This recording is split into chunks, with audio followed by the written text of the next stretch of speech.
యెహోవా యందు ఆనందించుట వలన మీరు బలమొందుదురు. దానికి వెనక ఉన్నటువంటి నాణ్యానికి అవతల పక్క ఉన్న విషయం సత్యం ఏంటంటే, యెహోవా యందు ఆనందించకపోవుట వలన మీరు బలహీన పడెదరు, మీరు బలహీనులయ్యెదరు. అది దాని వెనక ఉన్నటువంటి సత్యం. ఇవాళ అనేక మంది విశ్వాసులు, సంఘాలు బలహీన పడుతున్నాయి. ఎందుకంటే దేవునిలో ఆనందించలేకపోతున్నాం. ఆనందించడానికి వీలు లేకుండా మన మనస్సుల మీద ప్రభావం చూపుతాడు సాతాను. వాడు మన మైండ్తో గేమ్ ఆడతాడంటే వాడు ఫిజికల్గా ఏం చేయలేడు. మనం భౌతికంగా బలవంతంగా మనల్ని ఏం చేయలేడు. వాడికి అంత శక్తి లేదు. ఏదైనా తోటలో ఏం చేశాడు, వాడు ఆ పండు తీసుకొచ్చి హవ్వను కాళ్ళు చేతులు కట్టేసి నోరు తెరు అని చెప్పి బలవంతంగా పండు ఆ నోట్లో కుక్కాడా? అలా జరగలేదే. ఆమెను కన్విన్స్ చేశాడు. ముందు మైండ్ మీద వాడి గేమ్ ఆడతాడు అనమాట. ఆ చెట్టు చూడు ఎంత అందంగా ఉందో, అంత రమ్యమైన, రమణీయమైన, సుందరమైన చెట్టు, ఆ చక్కటి ఫలాలు మరణాన్ని తెస్తాయి అంటే నీకేమైనా నమ్మశక్యంగా ఉందా?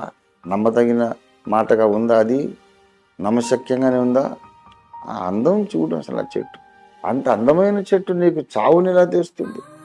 మీరు చావని చావరు. ఆమెను కన్విన్స్ చేశాడు సాతాను. మన చేత పాపం ఎలా చేయిస్తాడంటే మనల్ని కన్విన్స్ చేసి చేయిస్తాడు.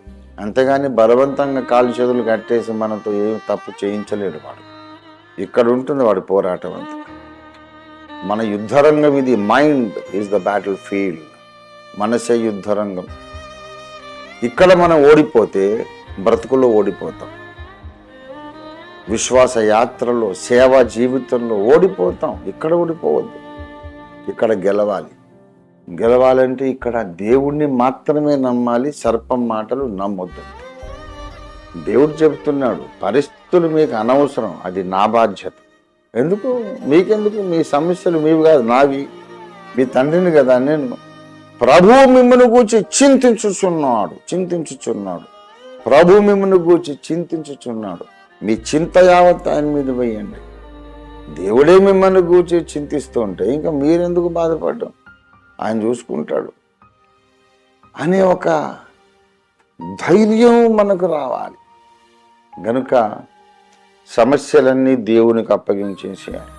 నా బలహీనతలు, నా సమస్యలన్నీ నీకు ఇచ్చేస్తున్నాను తండ్రి, నీ బలాన్ని నాకు దయచేయి, నీ ఆనందాన్ని నాకు దయచేయి అనే ఒక నిబంధన దేవునితో మనం చేసుకోవాలి.